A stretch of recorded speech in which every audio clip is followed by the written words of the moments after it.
Hello YouTube, and thanks for tuning in. I wish I had something more joyous to share with you this morning, but here's the latest in the BitConnect backlash. A temporary restraining order has been granted through the Western District of Kentucky, Louisville Division on behalf of one Brian Page against BitConnect and one Ryan Masson. The document isn't very long. It goes on to state what its intent and purpose is, but here's the gist of it. Plaintiff's motion for temporary restraining order is granted. Defendants, all of the BitConnects, and Ryan Masson shall within 10 days of the entry of this order disclose all Bitcoin and other cryptocurrency wallet addresses, all cryptocurrency trading account addresses, and the identity of the holder/owner of any wallet or cryptocurrency address to which defendants have transferred any Bitcoin or other cryptocurrency in the past 90 days, so that these assets can be monitored and traced. Defendants, all of the BitConnects, and Ryan Masson are hereby forbidden from moving any assets unless specifically allowed by this court. Signed, the Honorable Judge Joseph McKinley. And there's more. We all heard about the second class action lawsuit spearheaded by Mr. Page. What about the third one? This one out of Central Florida. A one Paul Long and a Keandra Love bringing action against BitConnect and one Ryan Masson.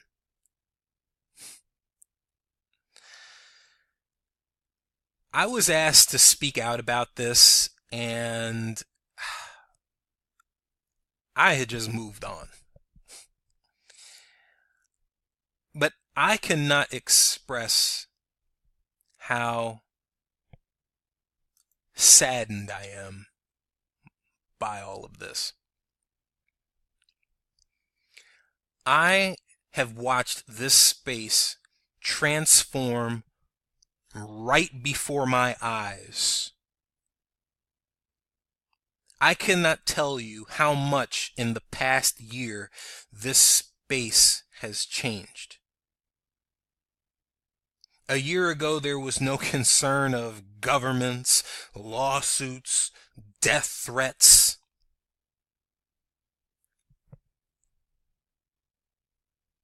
But my thoughts on all of this? BitConnect, they don't have nothing to worry about. But the likes of Ryan, Nick, Trevon, holding those guys responsible? Really? What exactly is the issue here? Is it the fact that BitConnect had abruptly closed their doors? Or is it that you lost? Because, let's face it, if at the end of 2017 you had been in the platform long enough to clear 100 grand, you'd have no issue with it, would you?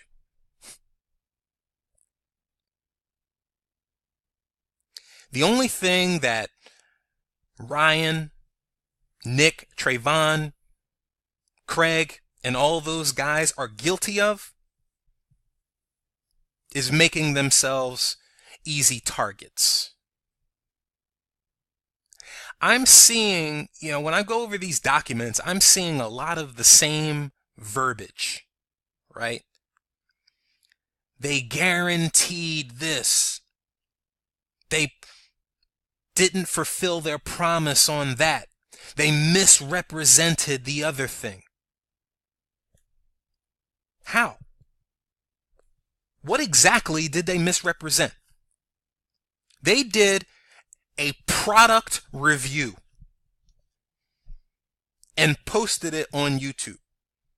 Several product reviews illustrating how much money they made in a platform which at the time was a true statement.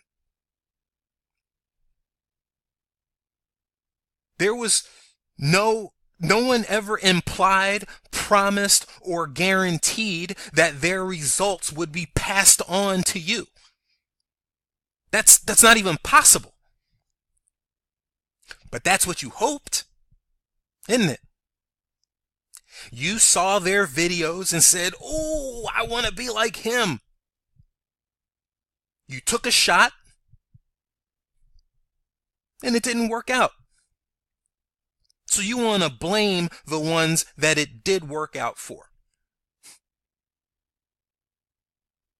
when all they did was post a product review, just like any other product review. Pull out BitConnect, insert cell phone. Someone does a product review on the iPhone X and tells you how it's the greatest thing that has ever come into their lives. And it is the best cell phone, hands down, and you and everyone else would benefit from owning one. 2 thumbs up. So, you take that person's opinion on that product and you run with it. And you go to the store and you buy yourself one. A week later, it blows up in your face. Are you really going to hold the person who did the product review responsible? Or are you going to hold the manufacturer responsible? Now, I know what you're going to say. Cell phones are legal. Ponzi schemes are illegal. And promoting Ponzi schemes are illegal. Okay. Well, if that's your argument, and you believe that Ponzi schemes are illegal, and promoting Ponzi schemes are also illegal, then what'd you sign up for? If that is what you believe, then you had to have known that Ryan, Nick, Trevon, and all the rest of them were conducting an illegal activity. So if that's the case, then what'd you sign up with them for? Shit, you're just as guilty as they are. That's like you going to a drug dealer, buying a gram of coke, and then you get busted on the way home, and then after you get out of jail, you're going to go after the drug dealer that sold it to you. They are not BitConnect. They are not responsible for the amount of money that you put in, nor are they responsible for bringing it to an end.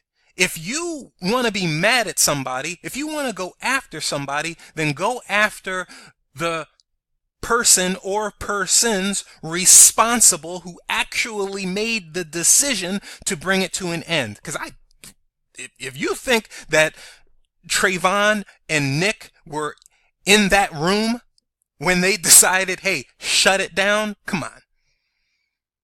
They weren't.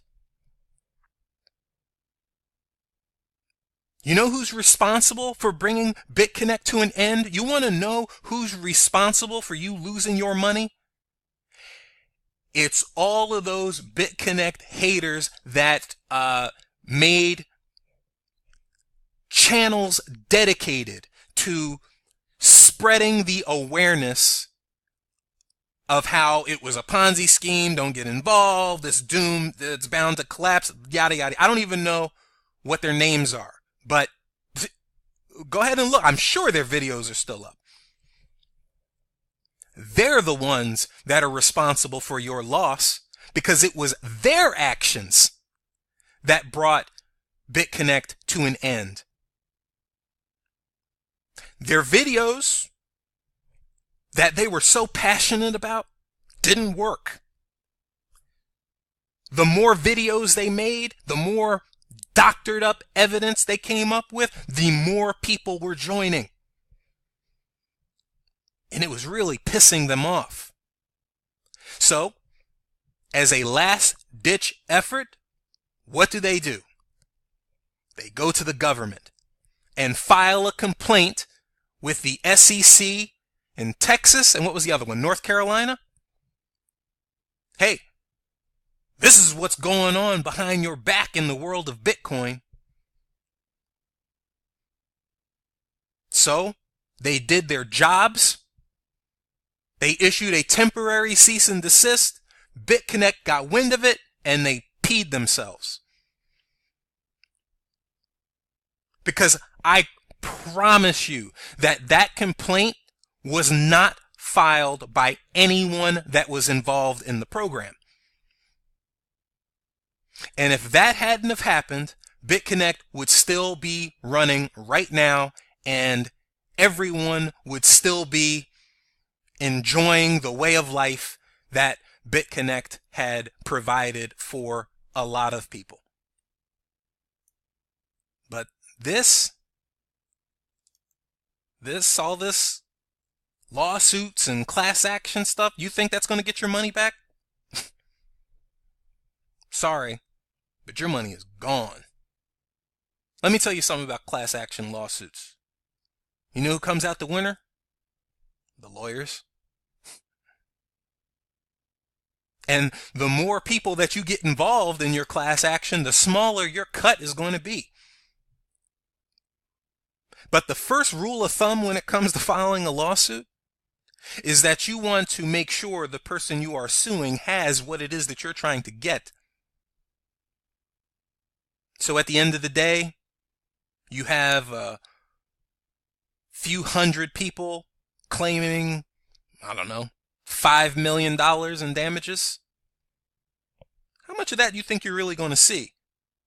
BitConnect isn't going to pay anything. I promise you that.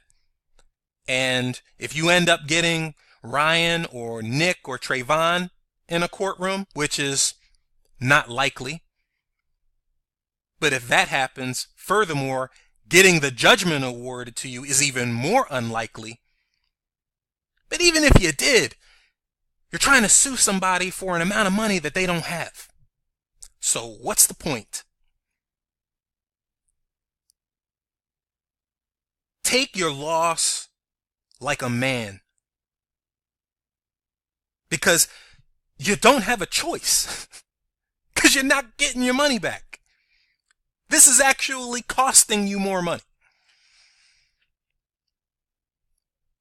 I don't know what your hopes and aspirations are for this space. I know what mine was once upon a time.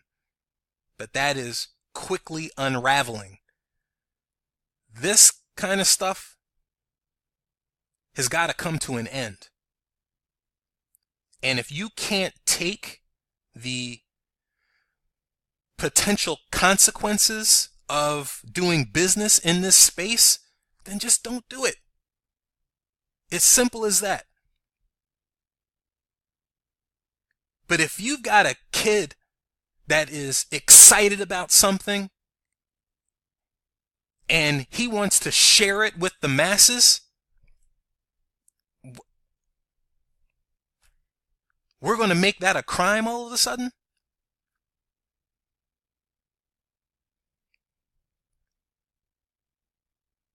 I don't really have much else to say about this.